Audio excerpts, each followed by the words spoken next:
परम पूजनी बाबा जी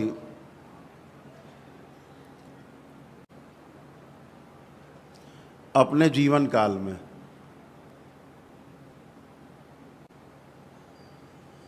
तेरह वर्ष की उम्र से, जब से उन्होंने अपना घर छोड़ा था, से लेकर के और 111 वर्ष की उम्र में जब उन्होंने अपना शरीर छोड़ा, तब तक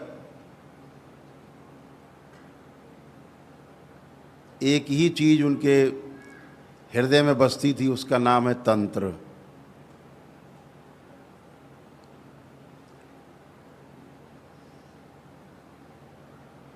तंत्र एक व्यवस्था है,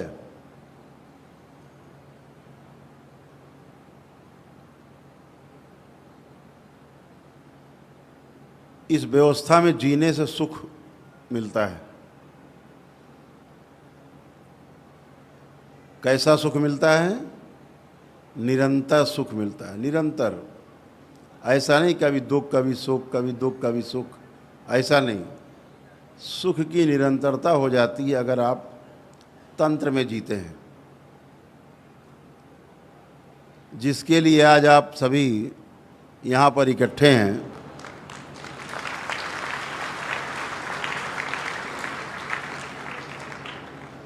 अपने जीवन के 40 वर्ष उन्होंने खोज में बिताए और आज हमारे सामने इस तरह से तंत्र को प्रस्तुत किया है कि घर गृहस्थी में बैठा हुआ व्यक्ति भी तंत्र को समझ सकता है, तंत्र को समझ करके उसका सदुपयोग कर सकता है।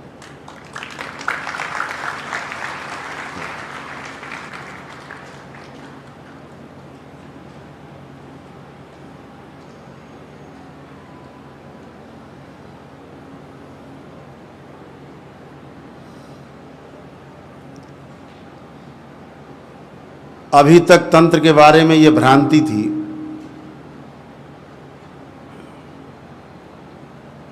कि इसे केवल वही समझ सकता है, सीख सकता है, जान सकता है जो घर से बाहर निकल गया हो, घर से मतलब ना हो, जिसका एकांत में रहता हो, शमशान में रहता हो। ऐसा भ्रांति फैली हुई थी।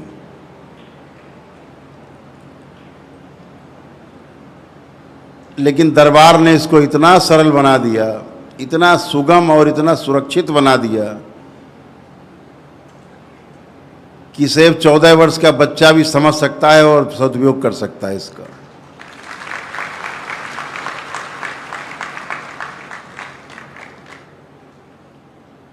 तो अद्भुत है जब आपको सिस्टम पता लग जाता है, एक तंत्र यानी व्यवस्था पता चल जाती है, फिर उस व्यवस्था में जीने का प्रयास करते हैं, फिर आपको उसमें रस आने लगता है। अच्छा सुनना, अच्छा बोलना, अच्छा देखना, अच्छा समझना, अच्छा मिलना, सब अच्छा अच्छा अच्छा हो जाना, अच्छे बने रहना सुखकारी है। अभी हमने मान रखा है कि धन आएगा तो सब अच्छा हो जाएगा। जिनके पास धन भरा पड़ा उनसे पूछो कितना अच्छा हो गया है, पहले से ज़्यादा खराब हो गए, पहले से ज़्यादा समस्याएं हो गई हैं। अब उस धन को बचाते बचाते घूम रहे हैं, किसको दें? बड़े लड़के को दें कि छोटे लड़के को दें कि पत्नी को दें कि लेके भाग जाएं, अकेले रहें। अब एक और समस्या पैदा हो गई, धन ज़्यादा आ गया। ये भी संकट हो गया कि पता नहीं कौन रात में टेटुआ भी दबा दे, सब चला जाए। संकट। तो धन का आप जब सदुपयोग करते हैं तो उसे तंत्र कहते हैं, व्यवस्था कहते हैं। तो अगर धन का सदुपयोग किया जाए ठीक से तो जीना बहुत सुखकारी है। और धन का सदुपयोग वही कर सकता है जिसमें वाकई में समझदारी हो, जिसको संस्कार मिले हैं कि कैसे सदुपयोग करना है। अगर नहीं जानते आप तो धन से फिर आपको दुख ही मिलने वाला है। लेकिन मान बैठे हैं कि धन आ जाएगा तो सब अच्छा हो जाएगा। जब धन आप बहुत कमाते हैं, धन आ जाता है तो उसका सदुपयोग करना भूल जाते हैं, संचय में लग जाते हैं। और महापुरुष कह गए कि पूत सपूत तो का धन संचय, और पूत कपूत तो का धन संचय। अगर लड़का आज्ञाकारी नहीं है, मनमाना व्यवहार करता है, उद्दंड है, खर्चेलू है, फिजूल खर्ची करता है, नशेबाजी करता है, तमाम बाजी करता है, तो काहे के लिए धन इकट्ठा करना, सब खा डालेगा, खर्चा कर देगा। और जो सपूत है, सुपुत्र है, अच्छा है, तो खुद ही कमा लेगा, उसके लिए क्या संचय करना। महापुरुषों ने यहाँ तक आपको समझाने की कोशिश की, फिर भी कहता कि आप धन नहीं कमाओ। धन आप खूब कमाइए, खूब मेहनत करिए, खूब धन कमाइए। दरबार ने आपको इस लायक किया है कि अब आप खूब धन कमा सकते हो।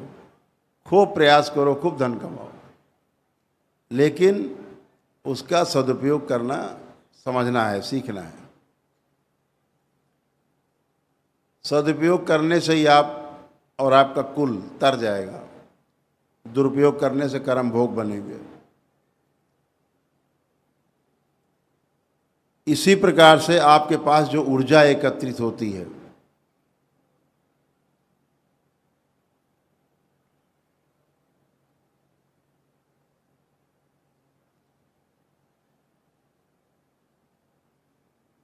यह ऊर्जा भी जो आपकी है एक प्रकार से धन से भी ज़्यादा महत्वपूर्ण है। जब बाबा के डीएनए में आज आप जुड़ेंगे, जुड़ करके कर्म और अकर्म की परिभाषा को समझेंगे और श्रीमद् भागवत गीता की बात की जाए तो कर्म अकर्म और विकर्म की बात करते हैं भगवान श्री कृष्ण।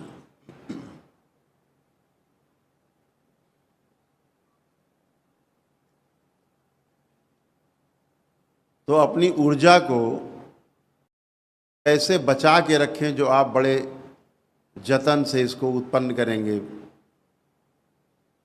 दरबार के द्वारा दीक्षा लेकर के एक ऊर्जा उत्पन्न होगी आपके पास। जब आप, जैसे आपका जप है कि 1.25 लाख जप करना है मंत्र का, जब 1.25 लाख जप कर लेंगे तो उसका दशांश यानी 12,500 को आप हवन जला करके फिर 12,500 मंत्र जब जप करेंगे दशांश, तो मंत्र सिद्ध हो जाता है।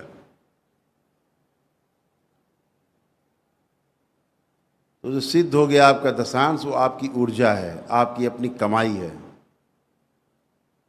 और इतना अद्भुत है कि जब परिवार का सदस्य कोई बीमार होता है, कोई भी परेशानी होती है, सर्दी खांसी जुकाम भी हो जाए, और अगर आपके मन में आया, आप बोले बाबा इसको सही कर दो, तो आपका दशांश का पुण्य बीमार में जाता है आपके परिवार में और उसको शुद्ध करता है और उसकी सारी शरीर की व्यवस्था को सही करता है, उसको स्वस्थ करता है। और जब स्वस्थ हो जाता तो वापस फिर आपके पास आके विराज जाता है। ये आपके दशांश के पुण्य की ताकत है। अभी तो इच्छा वाला कालम चलता है आपका। बाबा से आप प्रार्थना करते हो, होने लगता है। माँ से प्रार्थना करते हो, होने लगता है। ये सब आपके पास अनुभव हैं इस चीज़ के। तो हमेशा ये ध्यान रखना है कि जो ऊर्जा हम उत्पन्न करेंगे, जो ऊर्जा हमारे जप से तप से उत्पन्न होगी, उस ऊर्जा का हमें सिर्फ सदुपयोग ही करना है, ये ध्यान रखना है। और जैसे जैसे सदुपयोग करते जाओगे वैसे वैसे ये ऊर्जा आपकी और ज़्यादा बढ़ती जाएगी। दरबार देख लेता है कि अमुक व्यक्ति ऊर्जा का सदुपयोग ही करता है, दुरुपयोग नहीं करता। इसके मन में कपट लोभ लालच नहीं है, ऊर्जा बढ़ती जाती है अपने आप। जहाँ देखती कपट लोभ लालच ईर्ष्या दुर्भावना कम होती जाती, छिन जाती। तो ये आपका दरबार है, आप जानते हैं कि किस तरह से आपका दरबार कार्य करता है। आपका दरबार आपको पूरी सुरक्षा देता है,